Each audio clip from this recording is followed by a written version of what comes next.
Good day, ladies and gentlemen, and welcome to another edition of Afterthoughts Productions, sponsored by the Good Samaritan House, which is a non-profit organization.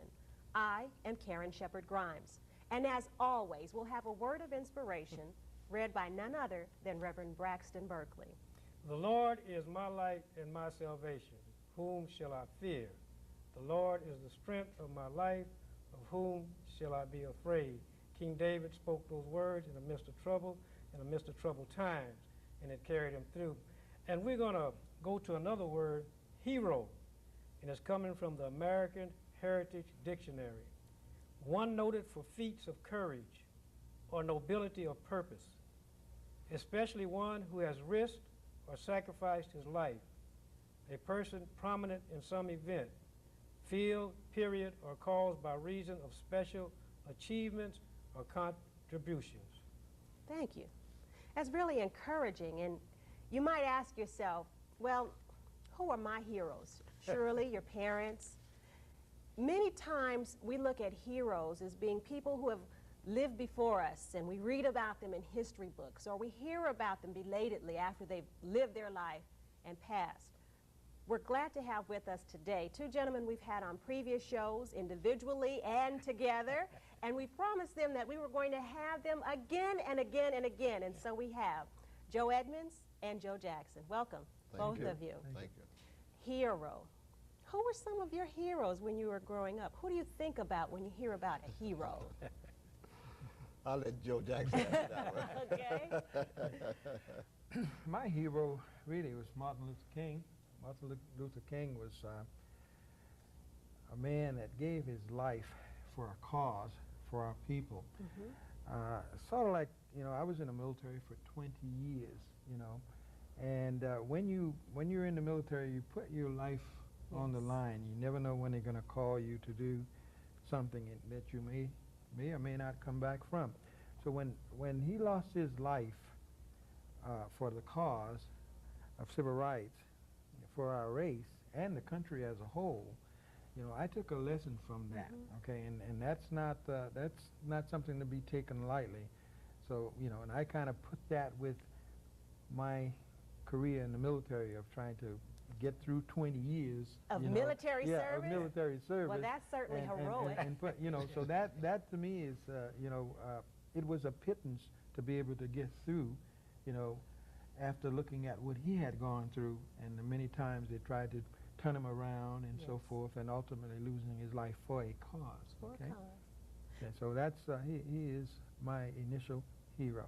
You know, you touched upon a good point. Many people can relate to that and will share that individual as a hero. But to live your life for a cause, many people that you know today, do they not spend their life's work focused on a cause, something of common ground? I know, Joe Edmonds, that you individually are working toward a cause to help other people who have ideas, who want to see them become inventions. And to you, I think you would be looked upon as a hero. Well, I appreciate the compliment, but my main concern is that, for example, as a child myself, I was pretty creative, pretty adventurous, and if I had someone to take an interest in what I was doing, or was able to see what I was trying to do, Yes. I would have been inventing years ago, Yes. at a very early age. So I can see a need to bring things forth, to bring knowledge to children, Mm-hmm. to very young children, and see their creative minds at work. And if I can be instrumental in that alone, that's my reward. You know, a hero,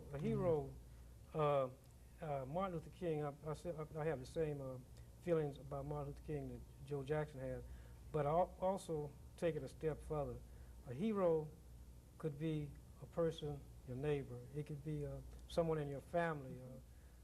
Bette Midler put a record out, Yes. Winds Beneath My Wings. Yes. Did anyone ever tell you that you're my hero? A hero could be a member of your family or a friend that inspires you to continue on in the direction that you're going. Mm-hmm. And we have millions and millions of unsung heroes right in our community that helps other people achieve their goals. And we're looking at two of them right now, Joe Yeah. Jackson and Joe Edmonds. And I really take my hat off to them because most people are content when they have their job, their rent is paid, I have food in my house, I have an automobile. Why should I worry about anyone else? But they have taken it a step further to Right. be somebody's hero, some Yes. young kid's hero, or some inventor out there's hero. And that's good. That's good. That's very good. You're both to be commended. Stayed in there. Thank you, Dad. I like that. Yeah. You know, it's interesting because we're sitting talking, and I'm sure people viewing cannot help but sense that feeling of camaraderie, of family, of unity. And that's what keeps it all together. That's what our society is based upon. That's what our forefathers had in mind when the very Constitution of the United States of America was drawn up. And the thing about it is it's so simplistic. It's so very basic and fundamental, and it starts right here, right here, with each and every one of us pointing to self, knowing that it's up to me. If it's to be, it's up to me. The United Negro College Fund has a saying that a mind is a terrible thing to waste. But on a previous show, Joe Edmonds, you've corrected that just a step. Would you share that with us? Well, I just said an idea is as well. That's right. And an idea is a terrible thing to lose because, like we've talked about previously before, is that you can come up with an idea, and if you have no place to take it, no place to carry it, and when you do carry it, you carry it to the wrong place, and it gets taken away from you.